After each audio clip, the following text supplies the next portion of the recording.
Mga kalingap, magandang umaga.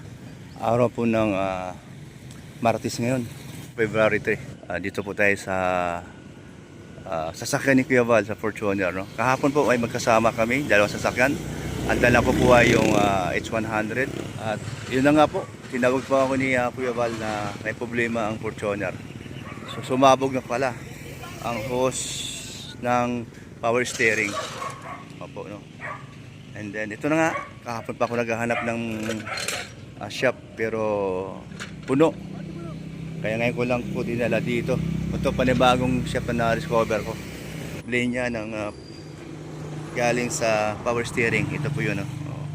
Yan po, bumigay na po. No? Siguro po talagang ang problema dyan, sana sumabog. Ito, nakita. nagtama nga gano'n sa... Ayun! Oh, may doon ka sa ano? No, napadiin ano? So yun ang sana yung may butas talaga siya. Di na napansin, no? Kaya saan tayo Diyan o. Makikita mo ang hydraulic hose. paglabas? Papuntang Basod. LTO. Oo, Okay, dyan lang. Sa bandang kanan. Bandang kanan, sige kuya. Sabihin mo matibay na bago. Matibay na hose. Oo. Ganun din. Diyan. Sige kuya. Ganyan din po. Ayan na, mga kalingap. Di pala siya talaga totally na sumabog. Ayun. Ayun yun sa pulley. Sa pulley pala siya na agas-gas habang umiikot, napudpud siya. Ayan namumuti yung gilid ng pulley. Ay, yun pala yun. Hindi naman, kasi tago kasi nasa ilalim, kaya di siya mapapansin. At least kita agad ang ang problema. Okay. Makipili ka na lang ng ATF mo, wala kang yata ng ATF. Oo, sige po, kaya pipili ako lahat.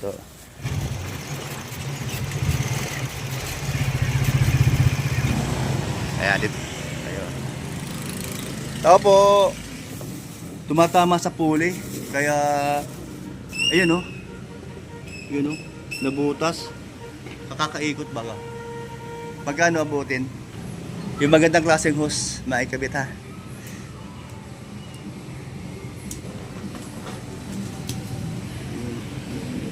Ha? 1,150.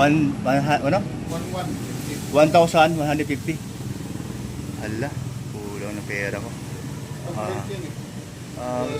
Wala nang bawas to pala eh. Sandali yung aking pera ay 1,140. 50. 50. Tama. May pandagdag ako. Pwede may resibo na lang. Yan. Alamat, may tawad pa. Natawaran ng 50 pesos. Yan. Magkano po isang order? 35 po pag may egg. Kung mayroong... Egg. Sige. Lagyan mo ng egg. Para naman balance. Ayan, thank you. Masarap yung lugaw. Sarap. Kuya, salamat ha. Salamat din kuya, God bless. Okay, God bless din. Okay.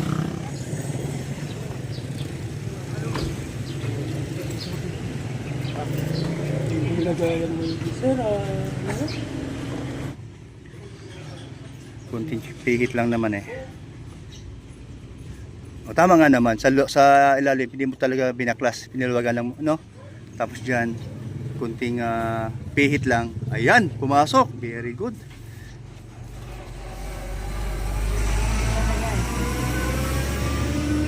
Galing niya kuya. Matyaga. Tyagaan lang talaga. Yay! Ayan. Ano lang, iwasan lang, huwag madikit doon sa pulley. Oo, yun doon nabutas kasi. Nadikit Nadikit kaya Kaya nabutas Kaya dapat di na siya maulit. Yan, ikot. Yun, ang galing. Malayo na siya doon sa pulley. Oo. Buto na lang kuya, hindi sa Maynila nangyari. Nabiyahe kami madalas sa papuntang Maynila. O kaya sa highway.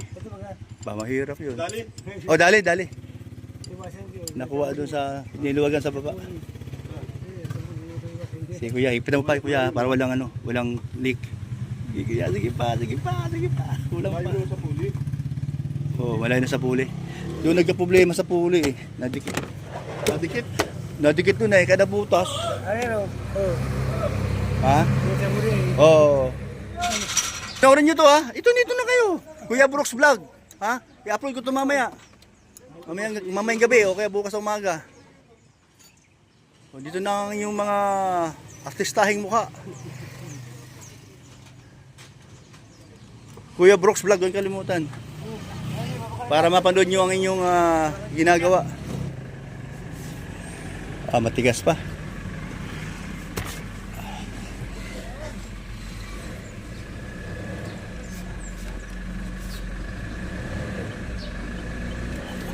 Matigas sa Manubela. Kulang siguro yung itip. Kulang pa itip. Kulang pa. Natigas pa eh. Malagyan muna. Ay! Gumagana na yan. Oh. No? Magaling talaga at naikot tayo. Naikot talaga, oh. Dami pang kulang, oh.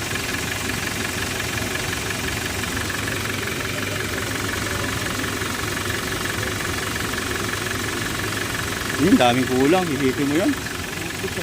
No? Yan, maluwag. Ayun, okay na. Kaya matigas kanina. Di pa talaga siya. Halos puno kanina. Okay. Ayun, malambot na. Okay na. Oh. Ayun. Ayos, balik ka sa dati. Ayun, kuya. Galing. Ano ba na ito? Kuya, ibabawang ko to ha. Reserva ha. Saka sakaling magkulang. Patayin ko na. Wala ng tagas. Wala na. Wala.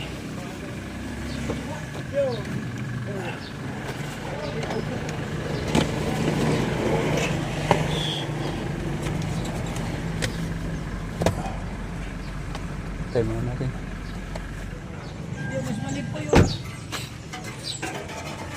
Ayun, very good, galing. Pera ba saan? May basa ka dyan. Para medyo makinis-kinis ng konti. Ay, di sa akin yan. Dito. Iyo, hindi makakiting daw, hindi makating daw. Hindi na makating. Hindi makakating ko ba? Makakating daw yan. Sa laog. Makakating mo ba daw? Hindi nakakating sa laog daw, nakakating daw sa laog. Bilog na. Oh! Sige ba? Bakit parang maapaw pa? Kumaapaw pa. Ayun ito, bawas ito muna.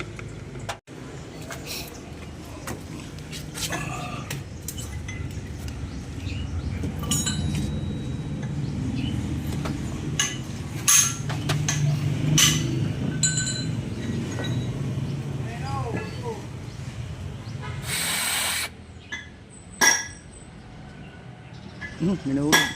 Dumi. Barano. Di ba? Minahulog no? Huwag galing sa labas. Ayan, binalik na. Ano naman 17?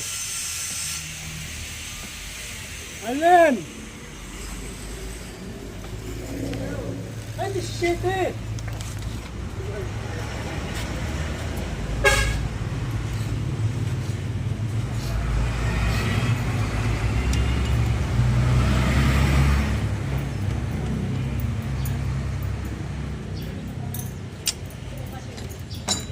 Wala pa sa higpit.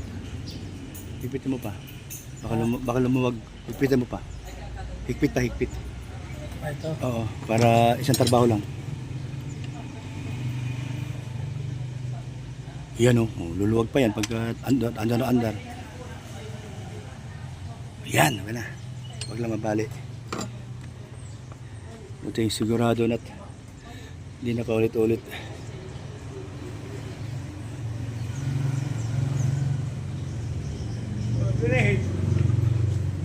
Trace na Jenny. Laban naman.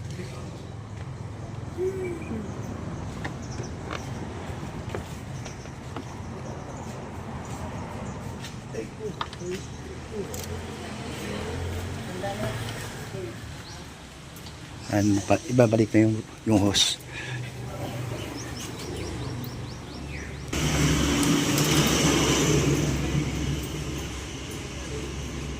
Mga kalingap, kahit bago ang hose na pinalit namin, ganun pa rin. Kumbaga may tama na agad ang steering ng manubela. Nagkaroon agad ng damage. Kaya kahapon, dinala namin kahapon sa Naga, sa Pili, sa Kamsur ang Fortuner. Para doon na lang palitan ng bago. Original pa rin talaga. Yung nga lang, may kamahalan.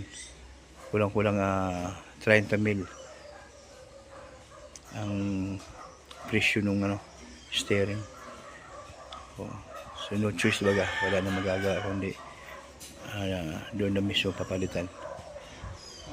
At least original pa rin ang ipapalit. Ayan, kunin namin yan siguro, baka bukas o makadawa balikan namin yung Fortuner. Kaya ingat lang sa sunod. Hindi namin alam na nakadikit pala sa pulley yung guma, yung hose. Kaya sa katagalan, ayun, nabutas. So, hindi na sa pwedeng ibalik yung hose sa dating forma na ang katapat ay pulley. Dapat din sa kabila. Ayan. Sige po, salamat po. Abangan nyo po ang part 2 nito. Ayan. Ayan, babay na po. God bless po sa inyo.